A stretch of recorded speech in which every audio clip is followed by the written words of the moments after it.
मंच पे मौजूद मेरे कैबिनेट के साथी दिल्ली के ट्रांसपोर्ट मिनिस्टर कैलाश गहलोत जी, मंच पे मौजूद सभी महानुभावगण,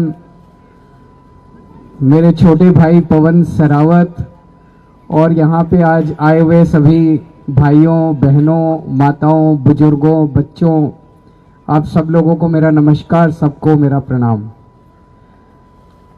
आज मैं अपने छोटे भाई पवन का सम्मान करने के लिए यहाँ पे आया हूँ, लेकिन यहाँ पे आके मेरी पुरानी यादें भी ताज़ा हो गई। अन्ना आंदोलन में इसी स्टेडियम के अंदर इसी स्टेडियम को जेल बनाया गया था और यहीं पे हमने 2 रातें काटी थी। तो मेरे को याद आ रहा था कि यहीं बैठ के हम क्रांतिकारी गीत गा रहे थे, यहीं बैठ के हमने रोटी खाई थी रात को, और फिर ऊपर वाले की कृपा हुई, आप लोगों का प्यार हुआ कि इतनी बड़ी जिम्मेदारी आप लोगों ने दे दी। सबसे पहले मैं पवन को बहुत बहुत बधाई देता हूं, उनके परिवार को बहुत बहुत बधाई देता हूं। इतना शानदार काम किया इन्होंने, दिल्ली का नाम रोशन किया, देश का नाम रोशन किया, आपके गांव का नाम रोशन किया, और दिल्ली का मुख्यमंत्री होने के नाते मेरा तो सीना चौड़ा हो गया। मैं उस दिन में 3-4 दिन पहले पवन जी मेरे घर आए थे, तब भी मैंने इनको बताया था, एक साधारण से परिवार से निकले हुए पवन ने इतना संघर्ष किया। अभी उनके कोच जिस तरह से बता रहे थे कि जिस तरह से मैट पे इन्होंने ट्रांजिशन करके और इतनी कम समय में इन्होंने तैयारी करके और ये मेडल जीता है। और इन्होंने कबड्डी केवल कबड्डी के मैदान में नहीं खेली, कबड्डी के मैदान के बाहर भी खेली।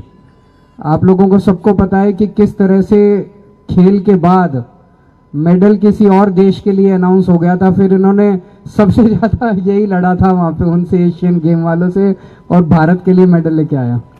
तो एक बार जोरदार ताली बजा दीजिए। वो जो संघर्ष है वो दिखाई देता है कि बात केवल खेल की नहीं है, जिंदगी में भी आगे कहीं अन्याय भी होगा तो हमारा पवन आगे मिलेगा, वो आपको न्याय दिलाएगा। वो कभी केवल कबड्डी के मैदान में कबड्डी नहीं खेलेगा।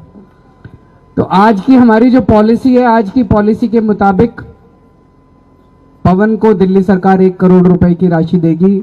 जल्दी हम इनके सम्मान में दिल्ली के 7 खिलाड़ियों ने अलग अलग क्षेत्रों में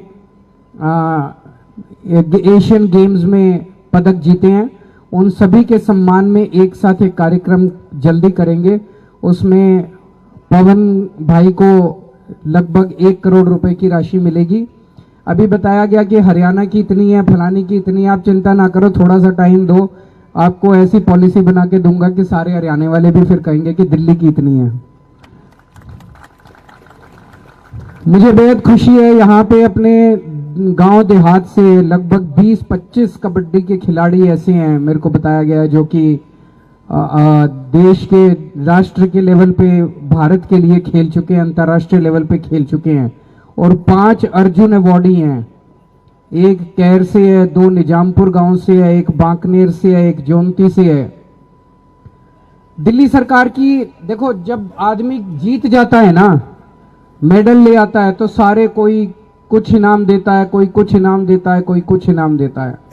असली समस्या तो तब होती है जीतने के वक्त, जो खेलने के वक्त जो संघर्ष कर रहा होता है खिलाड़ी, मेडल जीतने के पहले, तब बहुत कम सरकारें हैं जब उसकी मदद करने के लिए आती है, जो भी सतपाल जी भी कह रहे थे।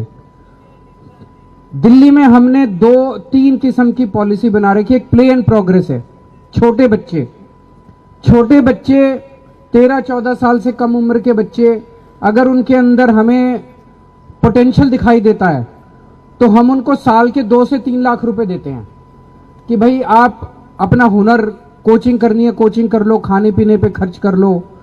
जैसे हमने सुना चाइना में और अन्य देशों में वो छोटे छोटे बचपन में पकड़ लेते हैं बच्चों को, और तब से उनको तैयार करना चालू करते हैं खेल के लिए। अभी उस लेवल पे तो हम नहीं पहुंचे कि हम बच्चों को पकड़ लें, लेकिन बच्चों की मदद तो कर ही सकते हैं थोड़ा सा पैसा देके। तो वो हम प्ले एंड प्रोग्रेस पॉलिसी है, जिसमें 13-14 साल से कम बच्चों को, अगर उनमें हमें हुनर दिखाई देता है कि ये बच्चा बड़ा होके इस खेल में कुछ कर सकता है, तो उससे साल के 2 से 3 लाख रुपए हम देते हैं, और वो एक बोर्ड है वो तय करता है उस बच्चे का वो एग्जामिनेशन करके। फिर मिशन एक्सीलेंस है। मिशन एक्सीलेंस में आप भी थे? नहीं, अच्छा। मिशन एक्सीलेंस है, मिशन एक्सीलेंस है जिसमें जो नेशनल लेवल पे खिलाड़ी होते हैं, नेशनल लेवल पे अगर कोई मेडल ले आता है तो उसको तैयारी अंतर्राष्ट्रीय स्तर पे या राष्ट्रीय स्तर पे फिर और अपना वो सुधारने के लिए 16 लाख रुपए उसको साल के दिए जाते हैं, ताकि वो अपनी कोचिंग कर सके, अंतर्राष्ट्रीय कोच रखना है वो रख सके, तो 16 लाख रुपए उसको दिए जाते हैं। जब मैं पहली बार चुनाव लड़ा था तो गांव देहात में जब भी जाता था, एक सबसे बड़ी डिमांड होती थी, जी सबसे ज्यादा खिलाड़ी हमारे गांव देहात से निकलते हैं, लेकिन गांव देहात में खेलने की सुविधा बहुत कम है। मैं आपको बता दूं, एक तो ये बवाना स्टेडियम जो है इसको पूरा चमका दिया गया, आप लोगों ने देखा होगा। 16 करोड़ रुपए इस बवाना स्टेडियम को रिनोवेशन करने के लिए खर्च किए गए हैं।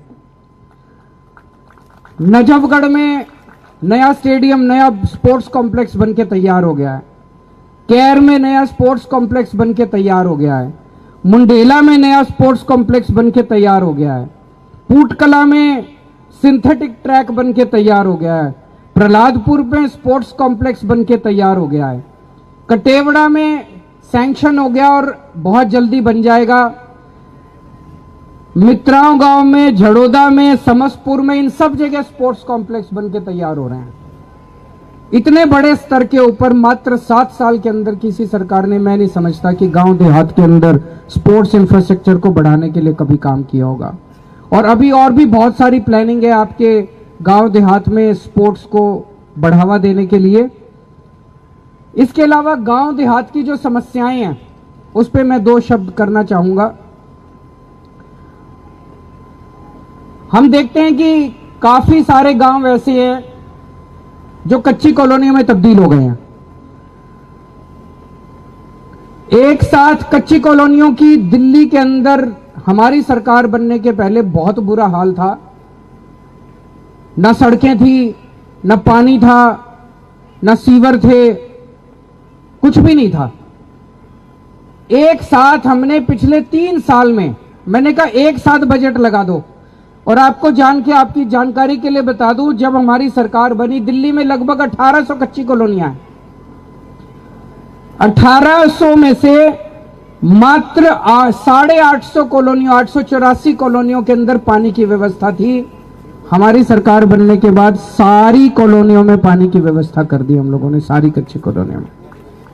सीवर की केवल 230 कॉलोनियों में सीवर की व्यवस्था थी, 750 कॉलोनियों में कर दी और 1 साल के अंदर बजट पास कर दिया। सारी कॉलोनियों के अंदर सीवर की व्यवस्था हो जाएगी। मात्र 262 कॉलोनियों के अंदर सड़कें बनी हुई थी, 850 कॉलोनियों के अंदर सड़कें बनवा दी। 1 साल के अंदर बाकी सारी कॉलोनियों में सड़कें बन जाएंगी। इसी तरह से अपने 360 गांव जो हैं, अब मैं इसके ऊपर काम कर रहा हूं, मैंने अधिकारियों को आदेश दिया, हम एस्टीमेट बना रहे हैं। सारे 360 गांवों के एक साथ जितनी सड़कों की कमी है, पानी की पाइपलाइन की कमी है, सीवर की पाइपलाइन की कमी है और पानी की निकासी, ये चारों चीजें एक साथ अगले बजट में सारे 360 गांव के लिए सैंक्शन कर देंगे। एक साथ काम शुरू हो जाएगा। आपकी जो टूटी सड़कें हैं, आपके टूटे सीवर हैं, पानी की पाइपलाइन है, ये सारे काम एक साथ करा देंगे। जब मैं यहां आ रहा था मेरे को बताया गया एक कंझावला से कराला और पूट की सड़क बहुत खराब है, इसको भी ठीक करा देंगे।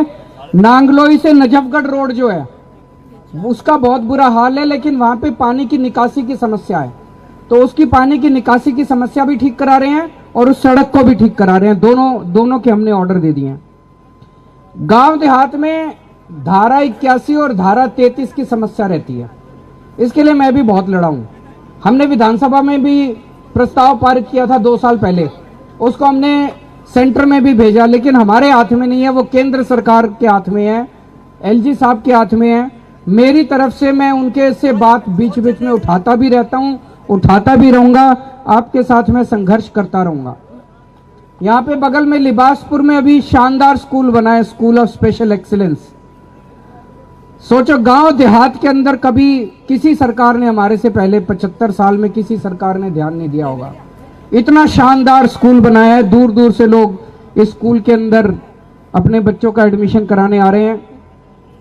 और आज जैसे इन्होंने बताया, मंत्री जी ने 990C बस का उद्घाटन किया गया है। बवाना से रिठाला मेट्रो स्टेशन जाएगी और बीच में बरवाला, पूठ खुर्द और प्रहलादपुर गांव भी ये जोड़ेगी रिठाला स्टेशन से। बात केवल एक इसकी नहीं है, आपका बेटा और आपका छोटा भाई कैलाश गहलोत जब से परिवहन मंत्री बना है, ये लड़ के जितनी नई बसें खरीदते हैं सारी ये देहात में लगवा देता है। तो आपने ये देखा होगा कि जितनी बसें इन दिनों में पिछले 2-3 साल में देहात में लगी हैं, पहले शायद कभी इतनी बसें आपने चलती हुई देहात में नहीं देखी होगी। सबसे कमी तो देहात में ही रह जाती थी। कभी कहते थे हमारी इतनी वो नहीं है, ज्यादा लोग नहीं है, सवारियां नहीं है, तो बस घाटे में चले या फायदे में चले जनता को। सरकार कोई पैसा कमाने के लिए थोड़ी बैठी है जनता से, सरकार तो सहूलियत देने के लिए बैठी है। तो सहूलियत दे रहे हैं, बसें खूब चल रही हैं। और एक मुद्दा है डीटीसी पेंशन का, जो डीटीसी पेंशन के कई सारे कर्मचारी धरने पे बैठे हैं और मेरे को बड़ा बुरा लगता है भाई साहब।